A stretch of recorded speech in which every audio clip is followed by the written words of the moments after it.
flies. It's already Hump Day Wednesday. Happy midweek po sa inyong lahat. And as always, we have the day's latest stories for you guys. I'm Denise Tam.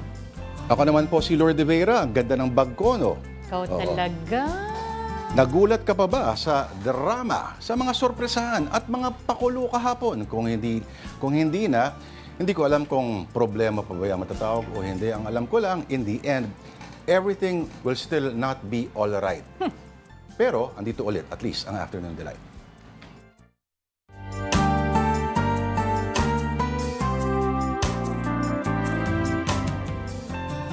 Mentioned, Miyerkules na nga po, October 9, day after the 8-day filing of certificates of candidacy for the 2025 elections.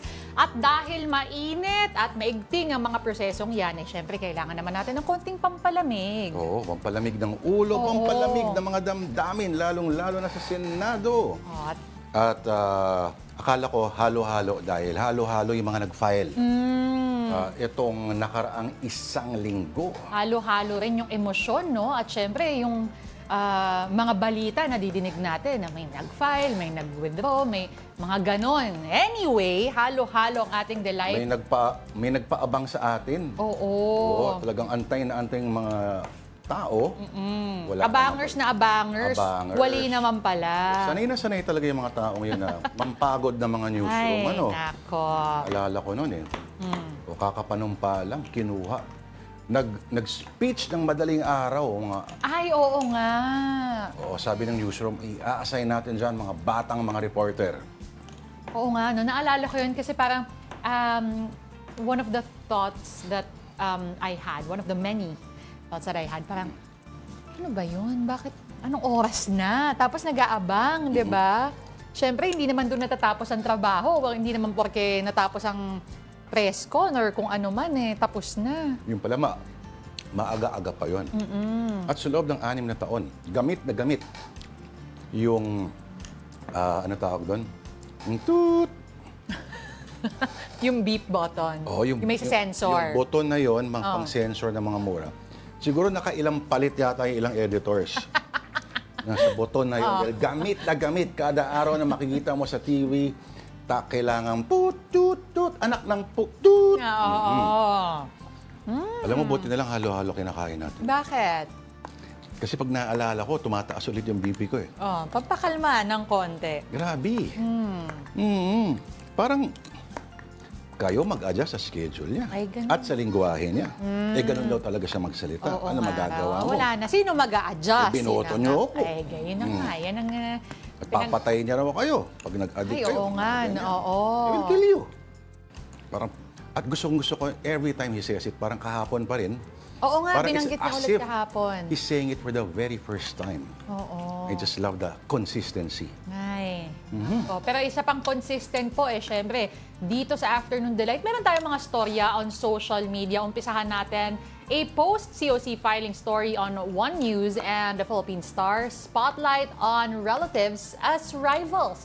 Isama na rin natin dyan yung former allies turned rivals and vice versa. Siyempre, yung isa sa mga pinapakita natin, no, yung pinag-uusapan na sabi nila ay Binay versus Binay daw.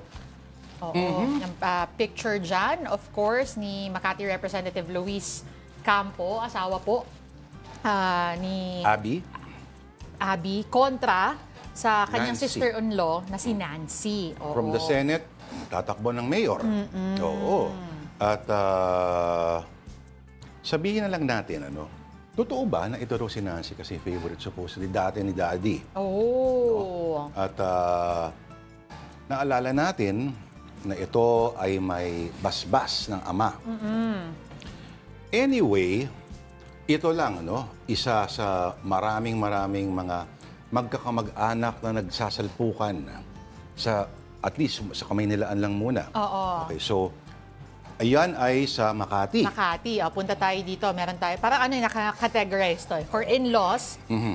So, katulad nung sa Makati, sa Parañaque, next mayor will be between in-laws also. Yes. So, nandyan si Eileen Olivares, asawa, may bahayan of outgoing Mayor Eric Olivares.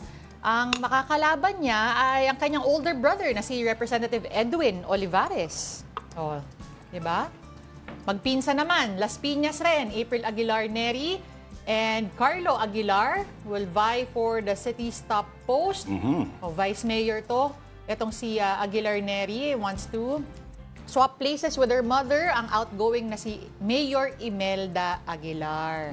Ang dami, no? Iba-ibang relasyon, pero sila-sila lang din. Parang wala nang ibang mga pangalan sa Pilipinas. Oo. Parang wala Sila nang na ibang, lang. yan ang sinasabi ng mga tao. Parang wala nang ibang mga kayang mamuno o kaya mag-manage ng isang lugar o mamuno. Pero, again, ano ba ang meron sa atin at ginagamit at tinatanggap natin excuse? Binoboto naman kasi kami. It's not as if sinusuksok namin yan down your throats. Pero, paano kaya nabubuo itong mga gantong, ini-imagine ko parang sa tawagan ba ito? Nangyayari ba ito sa dinner table, ang mga magkakamag-anak na, pakiabot nga yung kanin ulit. Uy, tatakbo pala ako sa susunod Hindi, tatakbo yung kapatid mo Okay lang. Yung tubig nga, tubig. Casual, no? Kunyari kumakain ka din. Subod, kanin, Pero ulam. ito, kunyari yung tatakbo, ano mararamdaman mo? Basta sinabi ko, pagbigyan mo naman yung kapatid mo, siya naman, nakatatlong term ka na Oo. Darling, paabot nga nung yung pampatay ng lamok, langaw pala. Tapos, pak, magagalit ka. Kasi di ba, parang sabi nung isa, tatakbo daw siya. Baka ma-betray ako. Ma-betray. Oo. Ganyan ka naman Bata pa lang tayo, mahilig, lagi, ikaw na lang, siyang favorite mo, mami. Nako. Mahirap yung ganyan. Pero di ba, isipin mo, no? Pagdating talaga sa politika, kahit sa pamilya, hinahati. Correct. Ay, nako, marami naman din dahilan kung bakit naghahati-hati, But in the end, alam mo naman, sila-sila pa rin yan. Ayun na nga Ikaw talaga. Ikaw talaga. Kayo talaga. Kayo talaga.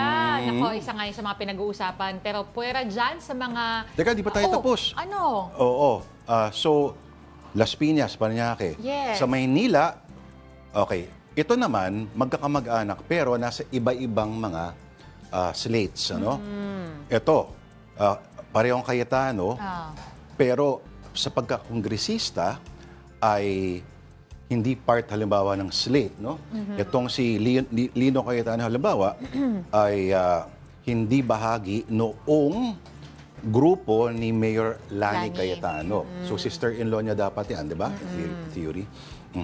Dahil in-endorse si Lani Cayetano ay yung re-electionist na kongresista. Oo, sa Maynila naman, ang sister ni Vice Mayor Yul Servo ay tatakbo para sa 3rd Congressional District naman under ng partidong Aksyon Demokratiko ni Mayor Isko. So, doon sa kabila. Saya, no? Sa Maynila lang yan. Wala pa tayo sa mga probinsya. Nako, mas matindi pa pag doon. Yung iba nga talagang dekada-dekada na. Ang interested ako. Pagdating ba kunyari mga Pasko na kailangan obligado may family reunion, obligado kaya silang pumunta at mag-usap-usap at naaayos ba yung mga bagay na to? Or doon ba sa party ay nag-aapiran talaga sila? Apiran talaga. Apiran talaga. Baka photo op pwede. For photo op. Yan. Pero apiran, parang naisaan natin sila, kala nila, galit tayo. Ako naman nag-i-imagine lang ng mga scenario. Moving on. Okay.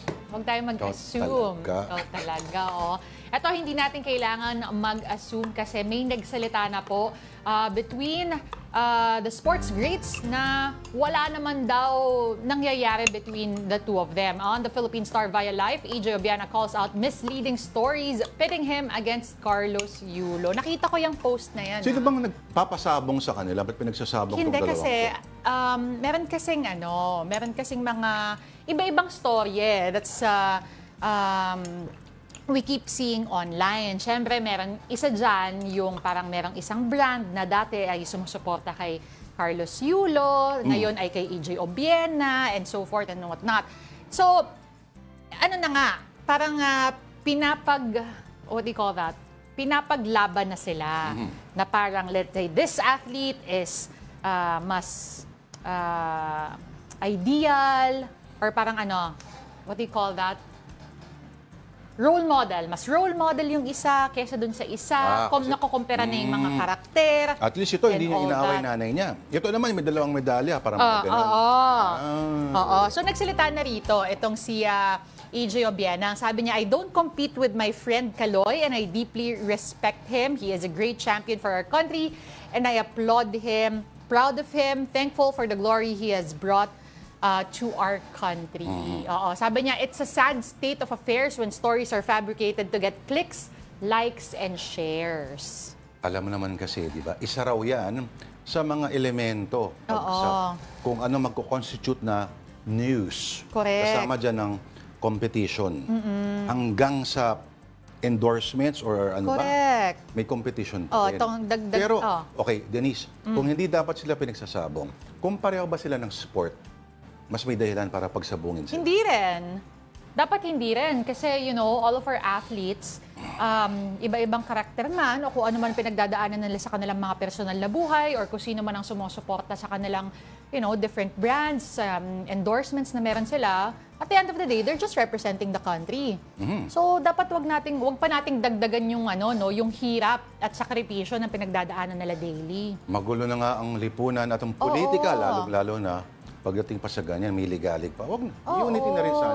Kung walang unity sa politika, at least sana sa sports. Oo. Sabi nga ni EJ, let's focus on cheering our athletes on instead of creating false drama to sell advertising space. Oo. Suporta na lang po. At pagdating halimbawa sa mga brands na sinasabing mga ganyan, no? Kung bawat brand ay may kanya-kanyang mga lohika kung bakit kumukuha ng mga endorsers. Correct. Halimbawa, pag kumuha sila ng endorser, kunyari ng chicharon ni Mang Juan, may internal logic yung mga yan. Ano yung logic sa O tingin pag mo? kukuha ng endorser ng Tanduay Ice or endorser ng Young Pork Tocino, may mga kanya-kanyang dahilan yan. Maging ang pag-i-endorse halimbawa ng Cafe Puro or Max Iceman. Nagbayad ako ng tax, huwag ka mag-alala. Hindi ibig sabihin na bakit si ganito, ganyan-ganyan. Oo. Produkto nila, their rules, their endorsers. Correct. Pera niya ba yun? Hindi naman. Oo nga. But again, klaro yung sinabi ni EJ, wala pong away, walang issue between Carlos and himself. At sila daw ay magkaibigan. And again, just focus on cheering our athletes on regardless of what's happening outside, no? Dun sa kanilang sporting careers. Ayan. Okay, move on na tayo on the Philippine Stars. Single parents may now enjoy free PhilHealth coverage. Actually, parang napag-usapan din natin to before, no? But, Republic Act number 11861 o yung tinatawag nga natin na Expanded Solo Parents Welfare, nakalagay dito ay may free membership. Tama ba? Teka. Automatic ang solo parents. Okay. Tapos, ang solo parents, dinedefine din nila at ilang mga definition dyan. Nanganak, grabe naman agad yung unang. Oo nga bigat. Gave birth due to rape, even without final conviction. Vague yun, ha? Pagkakasulat, Nino. Of course, yung rapist. Dead spouse, o namatay ang asawa. A spouse na nakulong for at least 3 months. Okay. Pero pag nakalaya on the 4th month, tanggal ka na? May asawa na may physical or mental incapacity, or either baldado o legally separated, or at least underwent de facto separation, naanal ang kasal. Dapat yata inuna yun. Masyadong hardcore to eh. O may asawa sa ibang bansa. Ito talaga, no? Pabuelo sana Huli talaga, na dapat yan eh. Ano pa? Ito pala dapat yung nauna, no? Pregnant. Kayo nagdadalang tao na, considered na solo parent na agad. Again, yung mga parents po na hindi kasal, legal guardians, yung mga nag-adopt or foster parents, and relatives within the 4th civil degree, a child's parent or legal guardian who died or disappeared for at least 6 months. Okay. Ay, ito pa pala. Hindi natin nasabi. nagbabantay ng anak ng OFW. Oo. Parang may lusot yun Paano mo define ba ang legal guardian ba? Hindi Hindi. Guardian. So pwede ko Guardian. sabihin na binibigyan ko lang siya, guardian agad ako. Ito pa isa, vague, are unmarried. Oo. Ibig sabihin ba kunyari, kayo pa rin pero hindi kayo kasal, pero bilyonaryo kayo pareho. Kailangan maklaro yan. Siyempre. Napansin mo, hindi sa bagay, no? Anyway, tingnan natin kung parang yung party list law, ito rin ba ay magkakaroon ng butas at maaabuso? Kasi ngayon marami umaangal yung PWD card, di ba? Oo. Maraming gumagamit na nun, either pinepeke or may ibang mga definition kung ano yung covered ng definition na yun. At makikita mo sa mga pila. So, ini-expect kasi natin ang disability ay isang anyo lang. Maraming forms of disability. Correct. Oo. So, minsan hindi nakikita hindi obvious yan. No? Anyway, bakit may Trump tsaka Putin dito? May balita yan Kinausap pala ni Trump si Putin at itong si Trump ay nagpadala ng maraming COVID tests. Sa mga panahon that Trump was actually telling the American people na uminom daw ng bleach. Di ba naalala mo yun? Pero alam mo na, napaisip ako dun sa second item kanina. Which one? Paano pag may kumuha kay Jan Amores na endorser? Tingin mo? Anong brand? Motor? Kasi mabilis, Mabilis yung galaw Tsaka nakamotor siya. Exactly. Kaya nga, parang, Umaharurot. go, stop, go. Walang problema. Umaharurot. Oo. Kahit saan pumunta. Masaway ka. Teka lang, nasamid ako. Okay. Sige, next time natin pag-usapan yan. Meantime, TV host Willie Revillame has filed his candidacy for senator. What prompted him to throw his hat in the ring? Here's a story from One News anchor Gretchen Ho. Buzzer beater ang paghahain ni Will to Win host Willie Revillame ng kanyang Certificate of Candidacy sa pagkasenador sa Manila Hotel. Sa The Big Story, ikinuwento ni Kuya Will na talagang last minute raw ang kanyang emotional decision. Kanina lang. Hanggang nandun ako sa may Rizal Hotel. I'll be honest, napaiyak pa ako. Talagang paurong na ako Pero may mga kumusap sa akin, siyempre, ito na yung chance. Kala ko ba gusto mong tumulong sa mahirap? Half-hearted pa rin ako Gaya sa kanya mga programa, iginiit ni Revillame na taong bayan ang nagtulak sa kanya para tumakbo. Mas malaki ang pera mo sa gobyerno. Mas malaki ang budget mo. Pero mas marami. consensus. Imagine mo, you have about 110 Filipinos. 110 million Filipinos. Ang natutulungan ko lang everyday, about 600. Hindi pa lahat. You know, dito mas malawak, Luzon, Visayas, Mindanao. Sabihin, pag nabigyan ka ng chance, anong bilang gusto mong gawin? Ngunit mula sa buhay telebisyon, bakit nga ba niya sinasabak ngayon ang mundo ng politika? Una nang sinabi ng TV show host na hindi siya papasok sa politika dahil masyado itong magulo. Pero ang gulong ito rin daw ang lalo pang nag-udyok sa kanya na pasukin na ito. Awayan ng awayan sa Congress, awayan ng awayan sa Senado.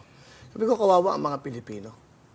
Ito yung mga taong binoto, ito yung mga taong pinagkakatiwalaan.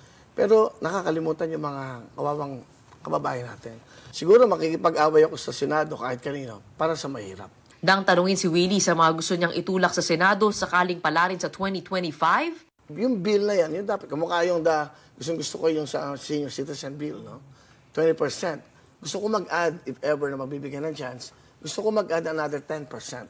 Sa mahal ng bilihin, every year tumataas ang bayad ng gamot, and then yung mga pag-aaral ng bata. Ang purpose ko dito, makatulong, makabigay ng magandang buhay sa mga Pilipino. pero handa na nga ba talaga si Willie sa buhay ng isang senador? Noong Enero lang, spotted si Kuya Will sa isang maisugrali sa Davao kung saan itinaas ng dating Presidente Rodrigo Duterte ang kanyang kamay at nababalitaang kinukumbinsi siya nitong tumakbo. po Pero kayo. may In-endorse litrato. po kayo ni President. Tinaas Tinawakan yung lang kamay niya nyo. ako. Tinaas yung kamay nyo. Ibig mo sabihin, baka masakit lang naman yung aming mga kamay. Will naman eh. Boto nyo to. Pero kayo po yung nandun sa Maisug Rally na very political. Kasama niyo po yung former president. You're very close to, are you very close to them? Gaano kalalim po yung... Hindi naman. Kasi tinatawag niya ako. Gusto niya ako tumakbo senador before. Hindi pa ako handa. Yun lang. Iginiit ni Revillame, hindi raw siya kalaban ng administrasyon at tatakbo siya ngayon bilang isang independent candidate. Kung makakabuti sa lahat eh. Wala akong bitterness, wala akong hatred sa bawat ano. So I your can go doors with the are always president, I open. can go with the PDP. Kung sino kasama, kaya nga independent ako. Alam mo, kung mamimili ako ng tao, bakit ako tatakbo pa kung may pipiliin akong kulay? Nakita mo itong suot ko puti? Walang bahid ng dumi. Walang kulay na iba. No politics. Yan ang unang sinagot ni Willie sa amin sa seryosong usapan interview dito sa TV5 ilang buwan lang ang nakalilipas. Kaya naman natanong din namin siya tungkol sa kanyang kontrata sa Kapatid Network. Sabi ninyo sa amin, we asked you twice, sabi nyo, hindi. No politics, nasa kontrata niyo yun with TV5 for 3 years, you will not run. Ano po nangyari? Paalam mo kay MVP. You have my support. Go. Kaya, So if possible, will you be keeping your show in TV5? yes. Kasi Sabayin. tinanong ko na kay Chairman Garcia kanina, yes, hanggang February 10, you can still do your show. February 11, hindi na pwede. Kasi campaign time na yan. Ako si Gretchen Ho para sa 1PH. February 11. Oh, after that, wala nang simula. Yun na yun. Ano? Bawal na. Yeah. Pero may kailangan ka maalala sa February 11. Ano? Basta pag maalala mo yung petsa ngayon, ang size ng sapatos ko ay 8.5. Okay, binabati po natin lahat ng nanonood ng Afternoon Delight via live streaming on Facebook, YouTube, and TikTok. Sino ang mga present? Ito, Tita silitin Denise. natin, ha? Okay. Of course, present si Alex Fuentes, kung ano nung sticker ang pinadala. Melissa San Miguel, hello, Uncle Lord Hello, and Melissa Auntie San Miguel. Denise. Himala, si Melissa San Miguel ay nanonood ng programang hindi nandun si Cheryl Cosim. Oo, super fan ni Cheryl yan. Gusto ko to, Uncle Lord and Auntie Denise. Oo, hey, epic, isputing na isputing mga tito at tita. Happy hump day, guys. Lalo na tita Denise mo, isputing na isputing. Pwede ba yun sa girl? Akala ko sa lalaki lang yung sputing. Sputing or sputing? Isputing. Sputing. Okay. Sabi ni Masamon Ketgan, ano ko, love this program. Oy, thank you. Oo. Nanonood ngayon si Lucifer Satanas. Kung hindi ka naniniwala, tingnan yung comment niya. Good afternoon daw. What a delight watching this program. Kita mo, gusto-gusto tayo ni Satanas. Oo. So, teka lang. Ano ba naman yan? Okay, sabi naman ni Ralph Domingo, nako, may comment siya. Sabi niya, ay, teka lang, natapunan ng ads. Sige lang, oo. Ang gulo ng utak ng mga recent ex-presidents. Dapat nag-retire na sila, pero tumatakbo pa rin. At may mga pinangalanang mga ex-presidents. Alam nyo na yun kung sino yung mga yun. Hulaan ko kung sino yan. Oh, sige. Hindi, pero si Hey Epic sabi niya, families and politics are like Wi-Fi. They keep passing the connection, but the signal does not always get stronger. In short, labo-labo pa din. Okay, sabi naman ni, ano to, Hankaro, present! Sabi ni Warren Pascual, nako, nawawala na ako ng pag-asa sa titinupa ang Pilipinas. Akala ko ay sasabihin mo eh. Hazer Clemente, Sir Lord, kamusta na si Generoso C? Okay, Hazer, ang balita ko, bumalik sa pagka-guard at nandun siya yata sa isang mall sa Bulacan. At marami pa rin nagpapapicture sa kanya hanggang ngayon. Yung aming kasama sa kontrabando noon, na ang apelido niya, sabihin natin ay... Hindi pwedeng sabihin on national TV, pero letter C yung simula. Oh, no? sige, maghulaan tayo. Ilang letters? Gawin natin exciting to. Si Generoso Kupal, pangalan. Pero C-U-P-A-L. Papakula ko pa naman sa kanila. Oo, Rodel Alcantara. Tote bag ba yan, sir? Lord, gusto ko ng ganyan. From El Pueblo, Novaliches. Hi sa inyo ni Miss Sungit kahit crush ko. Sino yan? Sungit ka pala eh. Sino yan? Rodel Alcantara ng Novaliches. El Pueblo, Novaliches. Ito po ay galing sa... Galing ito sa... Ang pangalan to, hindi ako nagbayad kasi. Sorry, Dax Kuta ba? Galing po ito mga kapatid sa Eco Store, no? Sa Maginhawa Eco Store, sa dyan po sa Teachers Village. sa dilim. Lapit natin na kay Nay, lalapit ko dito. Para kitang-kita nyo. Dito, yan. Ayan. Ay, Yan hindi ang pinapakita. Ayan. bagong version ng Friends. Ikaw talaga. Oh, talaga. Ay, tatakbo pala yung isa dito, yung isa hindi. Okay. Kayo talaga. Kayo talaga. Mag-comment Bukas may po. dadalhin ako ibang version na ganito. Sige. Abangan natin tomorrow. At nobody can stop me. Clue, yan ang clue. O, sino pa mga nakatutok? Sorry po, Lloyd Chongco, grabe mga artista ngayon, ginagawang fallback ng politics. Ivory Rose, yung electric bill ko po, papush din, masyado mataas, baka pwede pababain. O, hindi kami yun, ha? Oo, hindi kami yung papababa niya. Warren Pascual, Hangkaro, let there be light. Jet, ano bang kasalanan natin at pinanganak tayo sa Pilipinas? Grabe siya. Grabe siya. Oh. Okay, time to take our first break.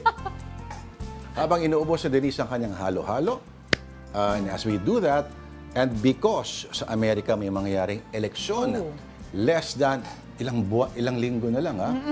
Okay, pero one thing that can really decide the outcome, the fates of American people are yung tinatawag na Electoral College. What a strange thing this is. Alamin po natin how it works. Mula po sa isang explainer from the Associated Press. So in the United States, we actually select the president based on the outcome of the Electoral College vote. That is a vote of 538 electors that are decided, or that number comes from the number of members of Congress, 435 members of the House, 100 senators, and then 3 Electoral College votes that come from the District of Columbia. This system was actually came out of a compromise from the Constitutional Convention that the framers were mediating between a group who wanted that the national popular vote would decide who was the winner of the presidency, and a group on the other that wanted Congress to be able to pick the presidency. Instead, we have kind of this hybrid system, and out of that came the Electoral College. This differs from a lot of countries around the world where the winner of the presidency is the candidate who got the most votes nationally. You can actually have situations in the United States where you can win the popular vote but not become the president or win the presidency. We actually had that outcome in 2016 where former President Donald Trump lost the popular vote but became president because of the Electoral College system. In the Electoral College system, you often hear about this number of 270. That is the key number. That's the number that you need to get to be able to win the presidency. And those votes come from electors that are selected by the popular votes in the individual states.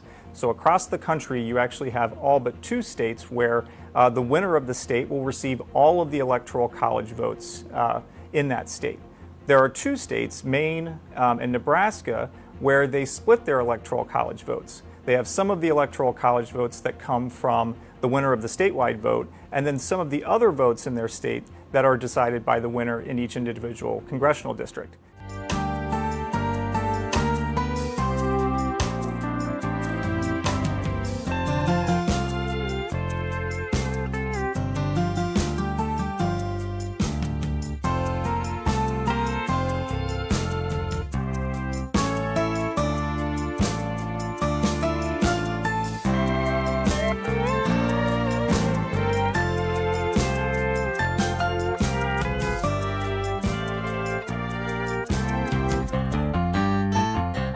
Nagbabalik po ang Afternoon Delight dito po sa One News. Ako po si Lourdes de Vera. At ako naman po si Denise Tan. Thank you for staying with us. Alright, President Bongbong Marcos is now in Laos for the opening of the ASEAN Summit. And for the first time, he did not appoint Vice President Sara Duterte as caretaker while overseas. Here's a story from Mobile Journal, Julie Baiza. Paglapag pa lang sa Vientiane, Lao People's Democratic Republic, kaagad nakipagkita si Pangulong Bongbong Marcos sa Filipino community doon. Mainit na naging pagsalubong na nasa 400 kababayan natin. Aminado si PBBM na nagulat siya na maraming Pinoy sa Laos. Pero sabi ko siguro sa Laos, sa Vientiane, wala namang Pilipino ron. Sabi, nagulat ako, sinabi hindi. Ang dami nating mga kababayan doon. At ganito ang kanilang trabaho, ganito ang kanilang mga ginagawa. Kaya talagang maliwanag, talagang once again, na nakita ko ang katunayan na yung Pinoy talaga kahit saan mo ilagay, sisikat at sisikat. Kasabay niyan, nangako si PBBM na isusulong ang kapayapaan sa magiging pagdalo sa 44th and 45th Association of Southeast Asian Nations o ASEAN Summits. I fully intend to advance Philippine national interests, including that of maintaining peace and security in the region, to strengthen our economy and to ensure the well-being of each and every Filipino. The world and our region are facing challenging times. Inilatag din niya ang magiging pulong sa business sector doon para makapanghikayat ng mga mamumuhunan sa bansa. Bago naman tumulak Palaos, nagsalita ang Pangulo kaugnay ng pagbitay sa isang Pinoy sa Saudi Arabia. Hindi muna pinangalanan o binigyan ng detalye ang Pilipinong nabitay bilang respeto sa kanyang mga kaanak. Pero pag-amin ni PBBM, matagal umano nila itong tinrabaho. I came upon it when I came into office, and they told me it's an old. And as I said, I guess Saudi tried to exhaust all possibilities. So did we, but to no avail. Nangako naman si PBBM na ibibigay ang tulong sa pamilya ng binitay na Pinoy, partikular ang maiuwi ang kanyang labi. Mobile Journal Julie Baiza po, hatid ang mukha ng balita. Now here's a quick rundown of more stories on One News. The Sandigan Bayan has dismissed a 276 million peso forfeiture case against the late former President Ferdinand Marcos Sr. and wife Imelda. The anti-graft court cited inordinate delay by the Presidential Commission on Good Government in pursuing the case. The court also ruled that due to the 37-year delay, most witnesses and evidence are now unavailable, making a fair trial impossible. The PCGG filed the case back in 1987, accusing Marcos Sr. of using a crony to acquire the Pinugay estate in Tanay, Rizal from the GSIS. A community watchman was killed while 6 others were injured on the last day of COC filing in Sharif Aguac, Maguindanao del Sur. The violence erupted after a vice mayoral candidate's certificate of nomination was rejected, leading to a confrontation. The police later discovered that the candidate was wanted for high-profile criminal cases. Authorities have condemned the China Coast Guard's action attacking Philippine vessels with water cannons near Bajo de Masinloc. Still, the Bureau of Fisheries and Aquatic Resources was able to complete its resupply mission on Tuesday. The supply run was conducted by the BRP Datu Cabaylo and BRP Datu Sanday. And the country's unemployment rate has dropped to 4% in August from 4.7% in July. This translates to some 2 million unemployed Filipinos. The Philippine Statistics Authority attributes the improvement to more women joining the labor force.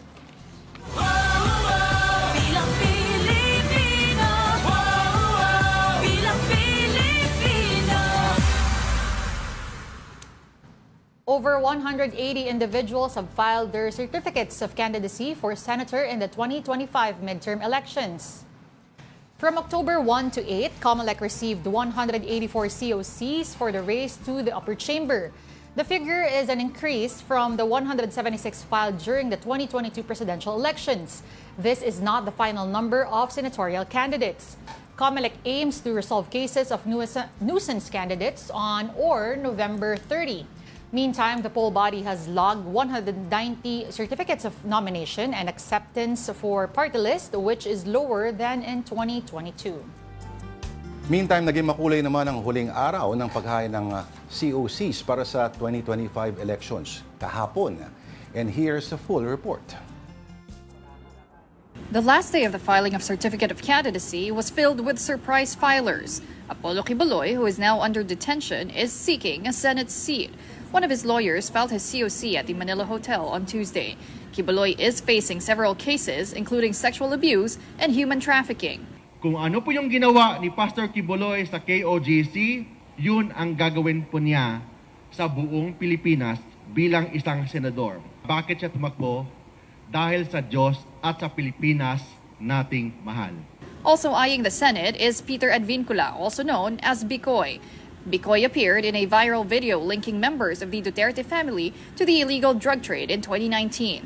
He wants to lobby for a unified correction system in the country. Yun lang nakakalungkot dito sa ating bansa dahil pag tapos ka na sa panunungkulan mo, Imbes na bigyan ka ng onra, sisilipin na ngayon lahat ng kontralaban sa'yo para nang sa ganon ay makita ka. Other filers for senator include Rodante Marcoleta, a known ally of the Dutertes, Vic Rodriguez, former executive secretary of President Bongbong Marcos, and former senator and vice presidential candidate Kiko Pangilinan. For party list, Eddie Villanueva Sibac is aiming for another term in Congress. Meanwhile, Lloyd Lee, husband of beauty queen Shamsi Supsup, leads Arte party list. 190 party lists vying for a seat or two at the House of Representatives next year. By now, naiintindihan na po ba ng lahat kung para saan ba itong party list system? Time to revisit na ba? Okay, ngayon, sharing with us his insight today is Ranjit Rai, Assistant Professor at the Department of Political Science of the University of the Philippines. Prof. Ranjit, magandang hapon. Long time no see. Magandang hapon sa inyo. Sa lahat na nanonood sa atin, it's long time no see, Lord. Kasama ko po si Ms. Denise Tan. Opo. Hi, Denise. Good afternoon. Magandang hapon po. Alright. Professor Ranjit, meron pong mahigit 170, tama ba? 190, yes. 100, siyam na po na mga nag-file. Okay. At marami po dito, sabihin, may gandang party list pala. May party list para sa mga sabongero, at sa kung ano-ano mga interes. Okay. Several decades after yung party list law, may mga magtatanong, relevant pa ba ang mga, alam na po natin na ito daw ay bastardized, no, supposedly. Pero kung titinan ba ang track record ng pagboto ng mga kongresistang ito, sabihin natin na pinayagan ng Korte Suprema at one point na okay na kahit hindi kayo from that marginalized sector, at least kung ini-espouse ninyo, okay lang. Pero ang track record ba nila ay at least ba maayos naman, or were they voting against the interest of the people? Siguro it's hard to answer that question kasi nobody's really done a study on it. And my sense is it's suboptimal yung pag-utilize ng party list natin. The goal of the party list system is to precisely to create strong national parties, no? Pero dahil kasi dun sa institutional rules niya, yung rules ng party list law natin, okay, 1995 ata yan, no? It has created, instead of creating big parties that are built around ideas, programs, and platforms in terms of ideology or representing truly marginalized groups, no? What have our party lists utilized as vehicles of the traditional political elite? Now, part of the reason is because of the rules that exist. Kailangan talaga iandahan na yung party list law. Tanggalin na, taasan natin yung 2% na floor niya. Meaning, you have to get 2% at least of the party list vote during an election to get a seat. Now, the model in many European, in places where we have proportional representation, like in Europe, at least 5% sana yan. So, taasan natin yung entry level, okay? Tapos, tanggalin natin yung, kasi 3 seats lang po ang, ang maximum eh. Tanggalin natin yung seating. So, pagkaganyan, ang tendency niyan, magkakaroon tayo ng mas malalaking party list kaysa ngayon na fragmented siya.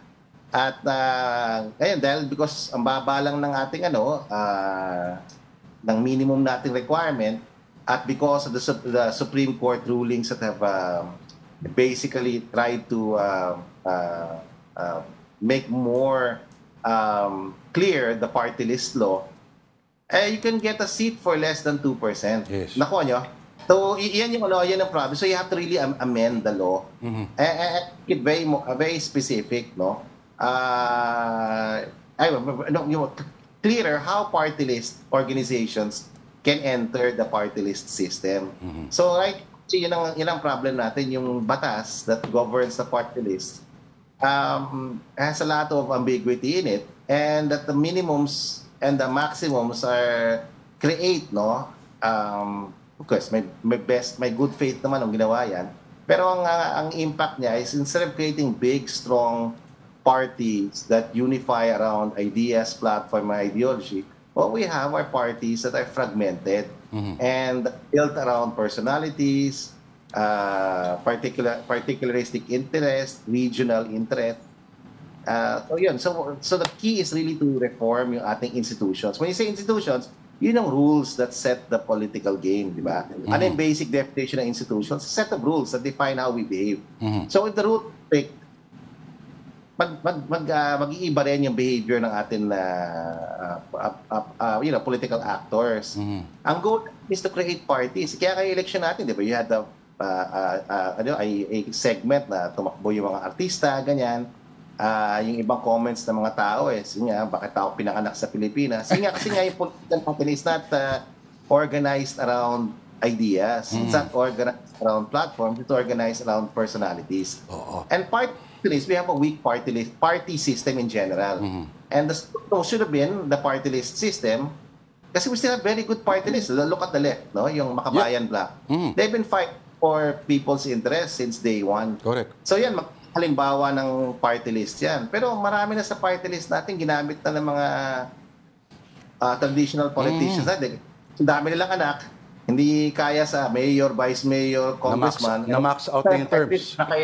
The youngest, na mo yun? Yes. So, pinagkakakitaan na lang. And that's the reality of it. And we need advocacy for the reform of our party list system. Okay, share ko lang kay Tita Denise, Prof. Ranjit, baka bata pa siya ng panahon.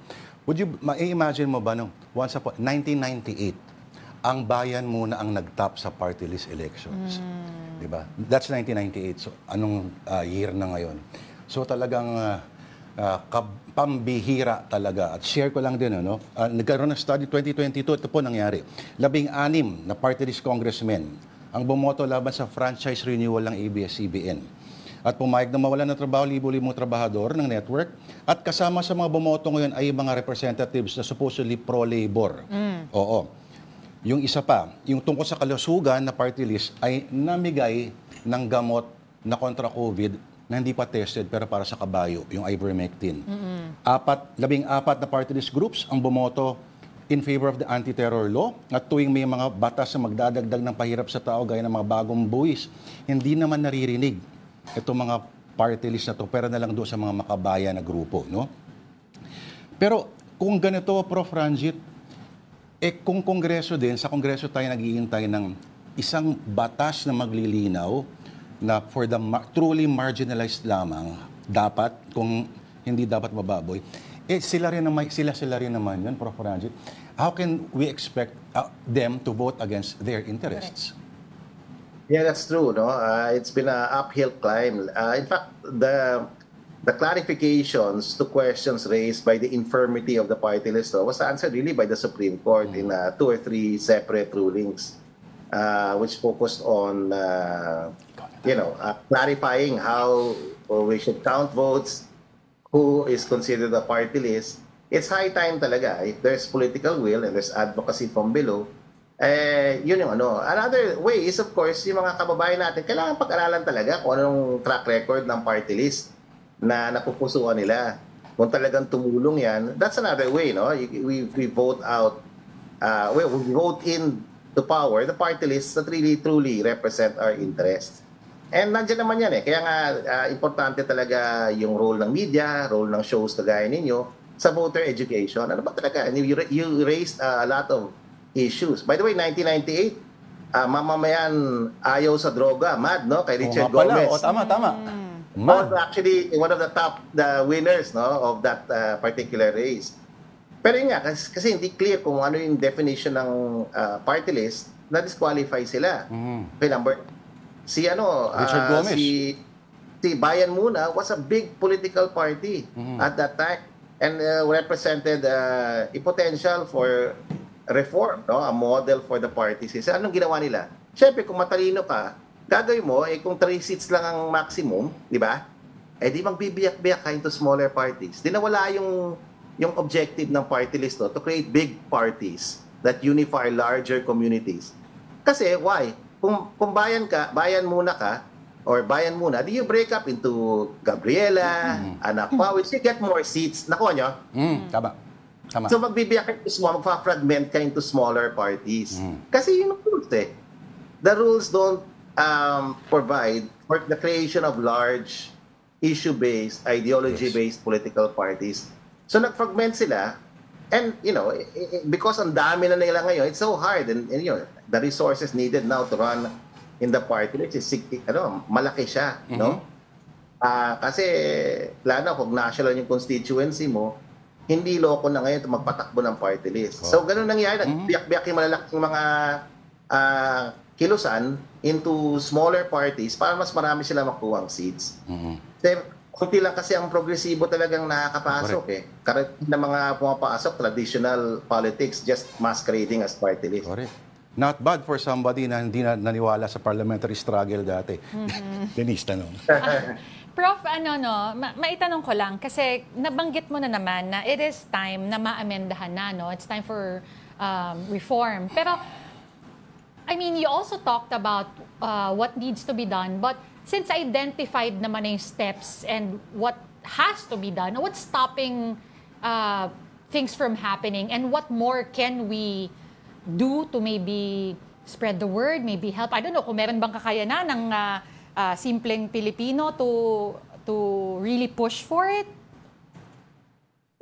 I think kaya ng taong bayan, first of all, to vote for party list representatives na talagang karapat-dapat para sa Kongreso. Alam naman nila kung sino yung mga malalaman naman natin kung mag-aaral tayo, makikilohok tayo, makikialam tayo.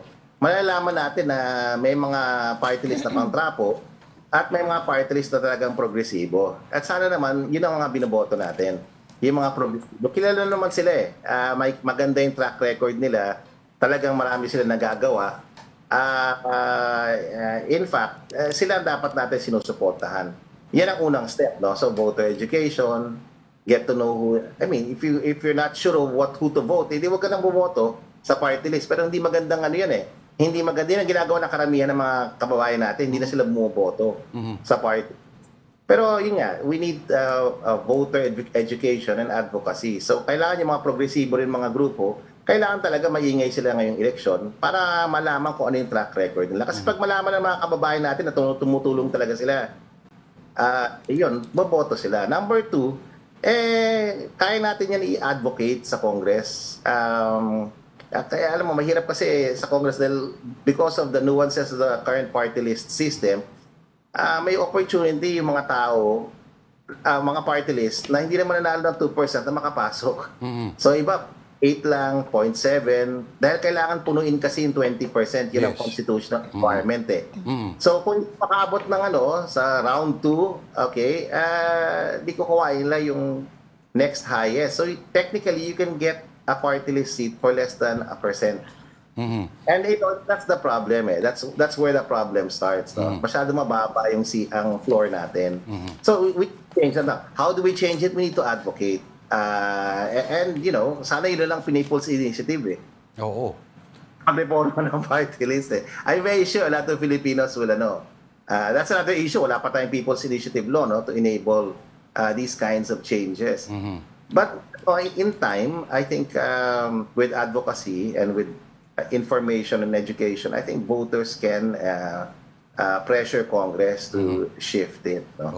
If not, then we can just, a second option is to just vote for the party list na karapat-dapat na may ginawa ka. And yun nga, kailangan natin ng voter education. Voter education. Okay, on that note, nako, alam mo, bitin tong usapan natin. Sama, makasama ka pa namin ulit, Prof. Ranjit. At dahil may pamilyar na pangalan na Okta Research dyan sa ibabaw mo, at maganda pag-usapan, mga bagay-bagay. But we'll definitely talk to you again. Maraming salamat sa oras po ninyo.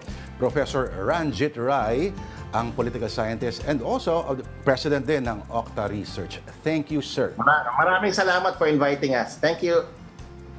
All right, you're still watching Afternoon Delight on One News. It is time for another breather. We'll be right back. And we're back. You're watching Afternoon Delight. Ako po si Denise Tan. At ako naman po si Lord de Vera. Now, a security guard's clay models resembling action figures have gone viral, but he has a deeper reason for creating them. Mobile journalist Ivan Tarinque tells us more. Sa hirap ng buhay, maraming bata ang sabik magkaroon ng mga bagong laruan. Pero hindi lahat na pagbibigyan. Gaya ng nakilala kong security guard /artist. Sa exhibit na Archives Unwrapped, bumida ang isang security guard mula sa isang kolehiyo sa Maynila. Agaw pansin ang kanyang mga clay models tulad ng Medusa, Kratos mula sa God of War, at Zeus. Lahat ng ito, inspired daw ng mga laruan na minsan niyang pinangarap. Nung mga panahon na yon, bali, nangihirap lang din ako sa mga kalaro ko dati kaso madadamot sila dati. Bali, kinukuha ko yung itsura niya, hinuhulma ko po. Ang mga sculpture ni Kuya Dom ay naibibenta sa halagang 3,000 hanggang 5,000 pesos. Ngunit, kahit walang commission order, patuloy pa rin siya sa paggawa ng mga ito dahil ito raw ang nagpapasaya sa kanya. Noong una, kuko at kamay lang ang ginagamit niya sa paghuhulma ng mga clay sculptures. Nagsimula ako dati yung mga basic lang. Tapos yun, hanggang sa nakita ko, kaya kong gayahin. Kada may mga nakikita ko na sculpture na ng itsura ng paa, kamay, ganun. Ginagaya ko siya hanggang makumpleto. Dahil sa kakaibang talento ni Kuya si Q, napansin siya ng mga estudyante sa universidad na pinapasukan. Nag-viral ang kanyang mga obra sa mga Freedom Wall online. Dito na rin siya nakuha para sa isang exhibit. Nung nakita ko po sa mga pictures niya, parang nasaya, nanghinayang po ako na ito po yung klaseng tao na dapat bigyan ng oportunidad para makapag-aral ng fine arts. Wala sa edad ang pagkahilig sa mga laruan. Sabi nga ni Bernard Shaw, we don't stop playing because we grow old. We grow old because we stop playing. Mobile Journal, Ivan Teringki po, hatid ang muka ng balita. Iyon, no? At oras sa ulit, mga kapatid, para mag-I Saw the Signs. Anong edition na to? Siyempre, yun pa rin.